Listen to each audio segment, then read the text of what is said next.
¿Cómo están? Qué gusto saludarlos. Soy Gaby Tlaseca. Bienvenidos a la mesa de martes de Debate 22. Ahora es turno de lidiar con las consecuencias de tu logro. Esta es una frase que el físico Albert Einstein le dice a su colega Robert Oppenheimer en una de las escenas finales de esta película Oppenheimer, esta película que narra cómo este último se convirtió en la década de 1940 en el padre de la bomba atómica y también líder del proyecto Manhattan del gobierno de los Estados Unidos. Esta frase revela el dilema ético que existe con el surgimiento de las nuevas tecnologías. Así ha sido siempre, también con la electricidad, la radioactividad, Internet y por supuesto que este dilema también alcanza la inteligencia artificial. Hoy vamos a hablar de este importante tema y me acompañan en el estudio Everardo Bárcena, del Laboratorio de Inteligencia Artificial de la UNAM y Microsoft. ¿Cómo estás, Everardo? Qué gusto. ¿Qué tal? Muchas gracias por la invitación. Pues le vamos a entrar de lleno. Y también me acompaña Luis Pineda, quien es un experto en inteligencia artificial y miembro del Instituto de Investigaciones Matemáticas Aplicadas en Sistemas de la Universidad Nacional Autónoma de México. ¿Cómo estás, Luis? Qué gusto. Muy bien, gracias. Gracias por la invitación, Gaby. Ustedes no lo saben, pero ya estuvimos platicando de que ya los tres, para abrir con esta frase, habíamos visto la película de Oppenheimer. Y justamente me gustaría, Luis, empezar a preguntar un poco cuál es esta frontera que divide a la ciencia y a las nuevas tecnologías con la ética, porque a veces parece que es una línea muy invisible en pro de la ciencia justamente y de los avances tecnológicos. Bueno, yo creo que lo que es muy importante tener claro es que la tecnología es una herramienta y las herramientas pues no tienen intencionalidad, no tienen la capacidad de tomar decisiones libres, se usan por los seres humanos.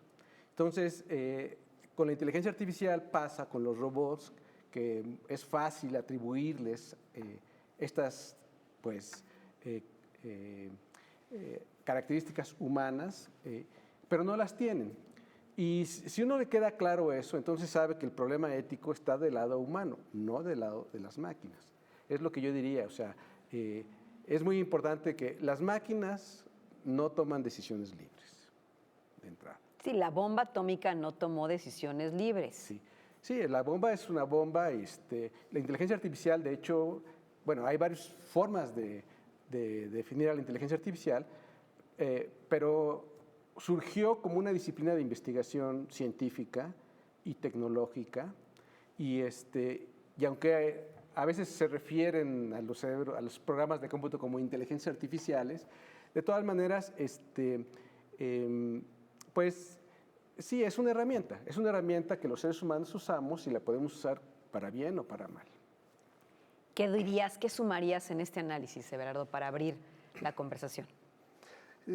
Coincido con Luis, la tecnología siempre es una herramienta y bueno, lo que yo adicionaría es que bueno, a lo mejor nosotros como investigadores, como científicos, pues tenemos que tomar en cuenta también la parte de la ética, no en el sentido de no desarrollarlo, ¿no? Como en algún momento se habló en el contexto de la bomba atómica, si no se hubiese desarrollado por ese grupo de científicos, hubiese sido otro quien hubiese sido Hitler, hubieran sido los rusos, claro. Pero yo creo que desde el punto de vista de los científicos, de los investigadores, pues debe de haber este tipo de debate como el que estamos teniendo ahora para hablar sobre la ética y para que toda la sociedad participe, ¿no? Yo creo que a lo mejor uno de lo que nos faltó en todos estos ejemplos de tecnología que se habló al inicio es este debate, ¿no? Que toda la sociedad esté involucrada y que pues a partir de ahí se pueda utilizar esta tecnología de manera ética, que nosotros como sociedad lo acordemos. Claro, pero de ahí esto es interesante decirlo, porque con lo que tú me estás diciendo, lo que pasa es que avanza tan rápido la tecnología que nos golpea y luego viene la legislación, y eso lo hemos visto en todos los casos. Llegan los avances tecnológicos, se implementan, lo vimos en algo que a lo mejor lo han vivido en casa, el tema de Uber, por ejemplo. Llegó, se empezó a implementar el sistema y después se legisló sobre la materia. Entonces, la discusión tendría que llegar, ¿cuándo? ¿De quién es responsabilidad? Bueno, idealmente se debería de anticipar. Sin embargo, creo que a lo largo de la experiencia y ahorita como estamos, el desarrollo de la tecnología no podemos saber sus implicaciones, incluso los expertos no pueden saberlo de manera tan anticipada como quisiéramos. Y efectivamente, ¿no? La parte de la legislación viene posteriormente. Creo que lo que deberíamos de involucrar y que estamos yo creo que en un buen momento es precisamente esta discusión de la ética debería de llevar a la legislación, porque en ocasiones, aunque exista la parte ética, la parte de la regulación, la parte de la legislación, no toma en cuenta la parte de la ética. Entonces creo que aunque se haga posteriori, sería valioso que pudiera tomarse la ética en esta parte de la legislación. Por supuesto, Luis. Y entonces, a ver, ¿quién se hace responsable de la ética? ¿Los creadores, los usuarios, las leyes, los gobiernos, los científicos, la academia? ¿Quién, no? Bueno, yo creo que desde tu trinchera tú tienes que contemplar los aspectos éticos que te corresponden. Claro. Ahora, de la forma más general, pues esta es una preocupación que está presente y hay un gran esfuerzo de regulación de la inteligencia artificial, tanto en la Unión Europea como en Estados Unidos como en China, donde se trata de, pues, identificar los principios que deben regular lo que se puede permitir, lo que no. Pero es un problema muy grande, porque la tecnología, como dices, está avanzando muy rápidamente y muchos de los problemas pueden ser muy puntuales. Entonces, más que tener unos principios generales que sean para siempre, yo creo que más bien va a ser una actividad continua, cotidiana, de estar revisando lo que se está haciendo y tomando medidas al respecto, ¿no? Por ejemplo, de hecho, otro aspecto es que también la ideología de las comunidades también impacta mucho en cómo perciben qué es lo que tienen que hacer. Entonces, los esfuerzos éticos, por ejemplo, los esfuerzos de regulación de la Unión Europea no son exactamente los de Estados Unidos, no son exactamente de los chinos. De alguna manera, a mí me parece que los europeos, por ejemplo, quieren ser más racionales, como que tienen una visión más de poner principios generales de largo plazo. Se complica. Los Estados Unidos son muy pragmáticos, ellos son más reactivos, el mercado, cómo van las cosas. Los chinos regulan mucho, o sea, tienen lineamientos puntuales, pero al mismo tiempo, pues sí, su ideología... Son los más cuestionados sobre las prácticas éticas, incluso. Sí, pero ellos quieren regular, controlar más a la gente, quieren tener un control más cercano de los individuos, ¿no? Entonces, estas son cosas de la forma de ser, de los intereses de los países, de los intereses de las regiones mundiales, y eso también se impacta en el tipo de regulación que ellos están dando. Por supuesto. Ahora, pero sí es muy difícil regular, de hecho, es muy difícil regular la inteligencia artificial. Por supuesto. A ver, para la UNESCO, hoy en día la inteligencia artificial desempeña un papel en la vida de miles de millones de personas, a veces pasa inadvertida, pero a menudo con profundas consecuencias. Transforma nuestras sociedades y desafía lo que significa incluso ser humano. Por eso mismo la UNESCO ha llamado también desde hace años a que se firme de alguna manera un acuerdo sobre inteligencia artificial entre varios países, 193 estados, y esto se hizo en el 2021. Sí hay una preocupación en torno a los alcances de la inteligencia artificial, Luis. Sí, efectivamente, la UNESCO es una de las organizaciones que se ha esforzado por generar una serie de lineamientos generales. Por parte de la Universidad Nacional también nos tocó participar en esta redacción del documento. Y bueno, yo creo que esto es un tema inédito en cuanto al desarrollo de tecnologías. Creo que como sociedad hemos estado aprendiendo y pues yo lo que esperaría es que efectivamente los países tomaran en consideración todo este tipo de esfuerzos que se están haciendo, porque, bueno, dado lo que mencionas, el aceleramiento o aceleración muy progresiva del desarrollo de esta tecnología, pues hay preocupación. Tú estás en un laboratorio de inteligencia artificial. La gente que escucha detrás de esta pantalla la palabra, y me confieso parte de ellos, se hacen muchas preguntas como, a ver, es que nos están diciendo que las máquinas van a poder pensar y entonces, bueno, Terminator se queda corto, o sea, esto se va a volver contra nosotros. ¿Sí puede suceder? Yo pienso que no. La idea de la inteligencia artificial, como decía Luis, es precisamente una herramienta. Creo que un poco el malentendimiento que hay del término es porque asociamos el término inteligencia siempre con la inteligencia humana, cuando hay distintos tipos de inteligencia.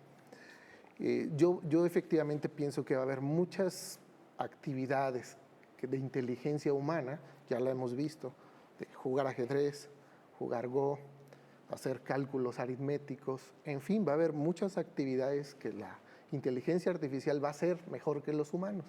Sin embargo, eso no significa que se vayan a poner por encima de los seres humanos, ¿no? Las máquinas. Recientemente leía información de Yann LeCun, un experto en inteligencia artificial, y mencionaba que la analogía que él veía era como la de los políticos, ¿no? Los políticos siguen rigiendo, ¿no? Nos siguen conduciendo como sociedad y no necesariamente son más inteligentes que el resto de la población. Entonces, nos queda claro. Esa analogía hacía, ¿no? La inteligencia nos va a superar en muchas actividades, pero no necesariamente va a estar por encima de los seres humanos. A ver, ¿qué opinas, Luis? Porque por ahí una de las preguntas que también se habla y de los sesgos que puede tener la inteligencia artificial y que ya han sucedido en Internet, lo hemos visto, es si puede discriminar o no. Bueno, los sesgos de los programas actuales de inteligencia artificial sí se deben a los conjuntos de datos que utilizan principalmente. Entonces, si esos datos están sesgados, pues los programas de alguna manera están sesgados. ¿Okay? Ahora, pero también eso tiene que ponerse en perspectiva, porque los seres humanos también estamos sesgados en muchas ocasiones. Bueno, de hecho, en general, nosotros provenimos de un entorno que nos da, pues, nacemos en cierta situación socioeconómica, religiosa, sí, que nos política. Marca. Nos marca y entonces... Nos hace ver la vida de otra manera al de enfrente. Entonces claro. hay sesgo. Y la forma como los seres humanos podemos superar los sesgos es a través de la educación, a través del desarrollo de la personalidad, a través de una conciencia más plena. Y entonces podemos modular los sesgos por esa razón. ¿Okay? Ahora, las computadoras son herramientas y en general la tecnología actual enfrenta el problema de cómo evitar el sesgo, que una cosa es por medio de evitar los datos, pero es una cuestión metodológica, pero la máquina en sí, las herramientas tecnológicas de la computación hoy en día, de la inteligencia artificial, realmente es muy difícil que las máquinas automáticamente puedan darse cuenta, bueno, es que las máquinas no se dan cuenta, de hecho, las máquinas, pero puedan superar ese tipo de conductas de sesgo, aunque hay un esfuerzo tecnológico muy grande para hacerlo. Es que hoy se dice que a través del learning machine, Sí, las máquinas aprenden pero lo que ellas mismas. Sí, bueno, mira, pero todos esos aprenden, pero en la gran mayoría de los casos el término aprender quiere decir que las máquinas hacen cálculos para clasificar datos y hacen cálculos para hacer controladores de sistemas de control, por ejemplo. Entonces hacen cálculos. Y en general, eso no nada más es de la inteligencia artificial, porque la computadora lo que es una máquina que hace cálculos. Nos amplifica en la capacidad de hacer cálculos que son muy limitados para los seres humanos, y si lo hacemos nosotros con lápiz y papel, pues también somos limitados. Entonces la computadora nos amplifica en esa forma. Pero todo programa de cómputo, precisamente su fortaleza es que hace cálculos que nosotros no podríamos hacer. Y por supuesto que nosotros no sabemos cuáles son los resultados de los cálculos hasta que los cálculos se hacen. ¿Okay? Entonces, las máquinas es lo que hacen. O sea, no es que aprendan o que entiendan o que piensen en un sentido humano. Lo que nosotros interpretamos esos datos, o sea, los productos de la computadora, son representaciones que nosotros interpretamos. Y entonces nosotros somos los que podemos tomar las decisiones para saber pues, qué hacer con esa información. A ver, Everardo, hay algo bien interesante, porque aquí hicimos alguna vez un programa especial sobre todo este auge del chat GPT, que era por qué le dabas algunas instrucciones y te hacía un ensayo impecable, por qué podía ponerse a conducir si tú querías un programa de televisión, etcétera, ¿no? ¿Qué pasa con chat GPT y la prueba de Turing? ¿Qué es la prueba de Turing? ¿Importa? Bueno, la prueba de Turing fue propuesta por un matemático inglés llamado Alan Turing. La idea de Turing fue poder determinar cuándo un programa, cuándo un agente podría ser llamado inteligente. Su propuesta, bueno, hay varias variantes, pero digamos de manera general podríamos definirla. El objeto era que un ser humano pudiera interactuar tanto con este agente inteligente como con otro ser humano, de alguna manera en que no los pudiera ver y poder discernir si efectivamente quién era el humano y quién no. Hoy en día, bueno, antes de ChatGPT ya hubo un famoso concurso de chatbots, les llaman a esta tecnología, para poder determinar si a través de un chat inteligente se podía engañar a un ser humano y se logró, ¿no? Fue un hecho ya histórico. Lo que la comunidad académica se ha preguntado es si sigue vigente este test de Turing para poder determinar si efectivamente un agente inteligente, un programa puede ser inteligente. Ahora, hablando ya en concreto de ChatGPT, ¿pudiera engañar? Yo pienso que sí pudiera engañar si no a todos, a una gran mayoría de las personas como un agente inteligente. Y bueno, pues básicamente era eso, ¿no? Es una métrica que se propuso por ahí de los años 50, entonces ya pasó del siglo pasado, pues ya pasó bastante. Entonces mi perspectiva es que se deberían desarrollar distintas métricas para poder discernir qué tan inteligente es un programa de otro. ¿Es entonces, Luis, la inteligencia artificial segura? ¿Es, como su nombre lo indica, es inteligente? Bueno, eso depende de cómo se utilice. Y mientras la tecnología es más compleja y las herramientas son más complejas, es más difícil utilizarlas. Y yo creo que el reto que nos ponen esas tecnologías hoy en día es que va a haber muchos fenómenos, o sea, va a haber una reorientación de los mercados laborales, vamos a tener que considerar este tipo de herramientas en la educación, en la evaluación, vamos a tener que estar más al tanto del mal uso de la tecnología para cuestiones de fraudes, plagio, etcétera, etcétera. En la regulación que se quiere hacer trata de prevenir estos problemas, pero a final de cuentas yo creo que, bueno, por un lado la humanidad siempre ha sido muy adaptable a los cambios y entonces yo creo que es una cuestión que vamos como humanidad a asimilar y vamos a poder utilizar de manera productiva. Yo creo que no tenemos que temerle, ¿okay? Y el reto fundamental es que vamos a tener que tener una sociedad más educada y más crítica para estas tecnologías. Porque podemos hacer muchas cosas puntuales, pero finalmente esa tecnología va a llegar a la gente en general. Ya no va a ser una cuestión de que hay una persona que recibe la información de la administra, sino va a llegar a todo el mundo. Entonces el reto para la sociedad es educar mejor y que la sociedad sea más crítica, paradójicamente.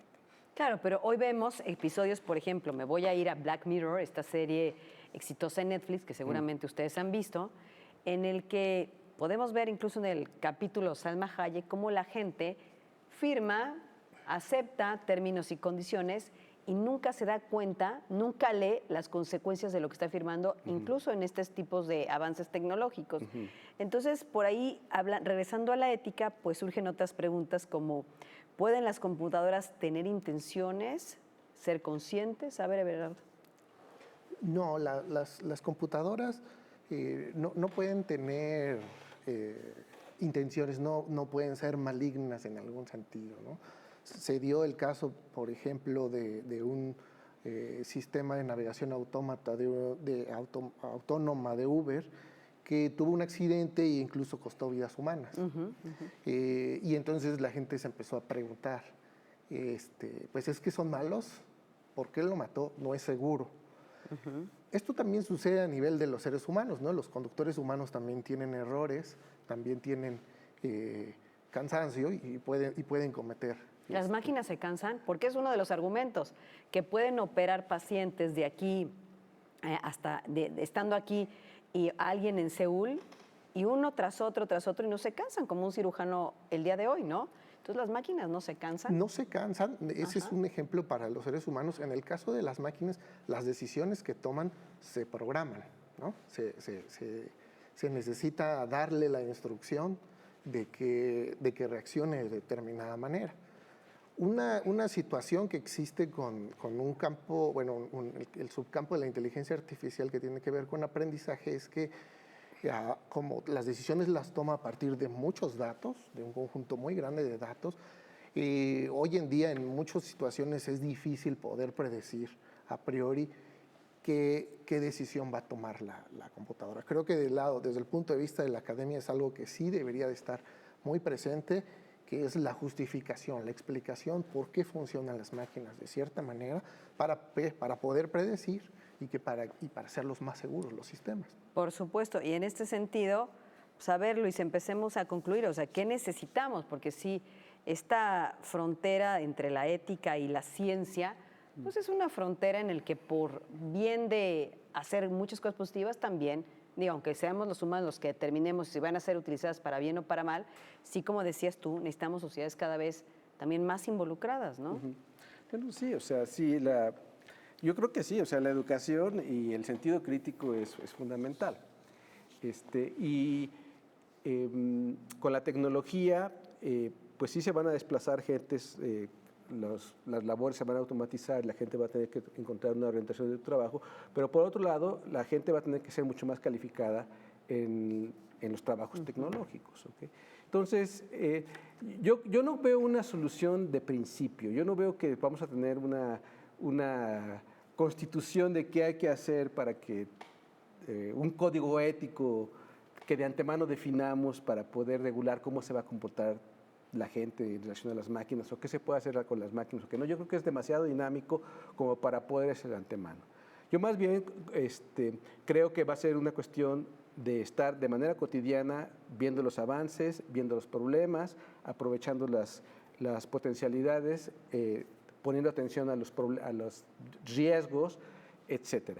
Entonces, no lo vamos a poder predecir, no lo vamos a poder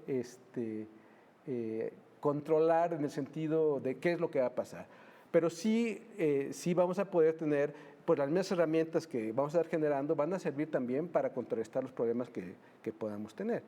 Pero te digo, mira, en última instancia, a mí lo que me preocuparía aquí en un país como México es que sí necesitamos tener una educación mucho más profunda en todos los niveles y que la gente sea mucho más pues consciente de sí misma, que tenga una actitud mucho más crítica a las cosas. Y proactiva sobre ciertos temas, porque exacto. Si es, bueno, pues me va a afectar, pero pues, no, no sucede esto en otros países. Vemos que esto sucede en Francia, bueno, sale la gente a pedir explicaciones a la calle, pero todos, no nada más un sector, sino todos.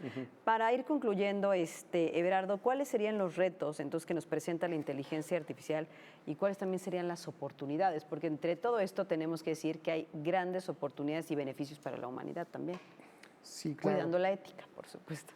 Claro, creo que Luis tocó un punto bien importante, que es el desplazamiento en la economía y la sociedad que puede producir este tipo de tecnologías.